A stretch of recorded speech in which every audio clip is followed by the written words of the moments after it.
Indian post office এখানে কিষাণ বিকাশ পট্ট নামে একটি স্কিম রয়েছে, যেখানে মোটামুটি 10 বছর আপনি যদি একটা অ্যামাউন্ট অফ টাকা রাখেন, তাহলে 10 বছর পর ইন্টারেস্ট সমেত আপনি ডাবল টাকা ফেরত পাবেন। দাঁড়ান দাঁড়ান, আর ওয়েস্ট বেঙ্গলে আছে সুরেন্দ্রনাথ ল কলেজ, যেখানে 2015-এ একটি স্টুডেন্টকে প্রত্যেক সেমিস্টারে পে করতে হতো 6,000 অ্যাপ্রক্স, কিন্তু 2026-এ এসে সেই ফিসটা গিয়ে দাঁড়িয়েছে প্রত্যেকটা সেমিস্টারে 12,000 অ্যাপ্রক্স। তো ক্যালকাটা ইউনিভার্সিটি বাকি যে সরকারি ল কলেজগুলো রয়েছে, তারা কিন্তু বছরের পর বছর ধরে একই ফিস স্ট্রাকচার মেনটেন করছে, কোনোভাবেই তারা ফিস বাড়ায়নি। What is the reason behind যে একবার ঢুকতে পারলে 10 বছরে পয়সা ডাবল? আপনি যদি জিজ্ঞেস করেন ফিসটা এরকম র্যান্ডম কেন বাড়ছে, দেয়ার ইজ নো লজিক। তো বেসিক ব্যাপার হচ্ছে, অন্যান্য গভর্নমেন্ট কলেজ যদি ফিস না বাড়ায়, সুরেন্দ্রনাথের একার কেন এত ফিস বছরে বছরে বাড়ছে?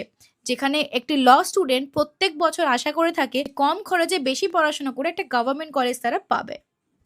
তো এতদিন আপামর বাঙালি জেনে এসেছে টাকা থাকলে ভূতের বাপে শ্রাদ্ধ হয়। এখন সুরেন্দ্রনাথ ল কলেজ দেখিয়ে দিল অপ্রয়োজনীয় টাকা এক্সট্রাক্ট করলে সেটা উই পোকারও ফেভারিট খাবার হয়।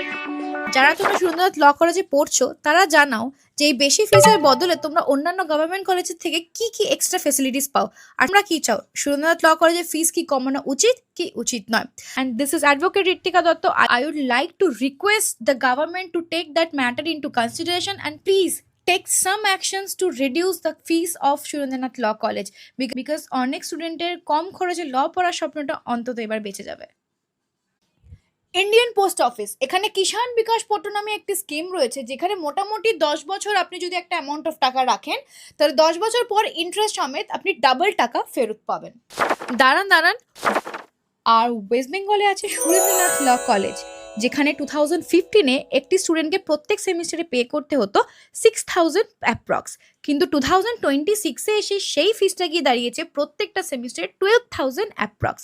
তো ক্যালকাটা ইউনিভার্সিটি বাকি যে সরকারি ল কলেজগুলো রয়েছে, তারা কিন্তু বছরের পর বছর ধরে একই ফিস স্ট্রাকচার মেনটেন করছে, কোনোভাবেই তারা ফিস বাড়ায়নি। What is the reason behind যে একবার ঢুকতে পারলে 10 বছরে পয়সা ডাবল? আপনি যদি জিজ্ঞেস করেন ফিসটা এরকম র্যান্ডম কেন বাড়ছে, দেয়ার ইজ নো লজিক।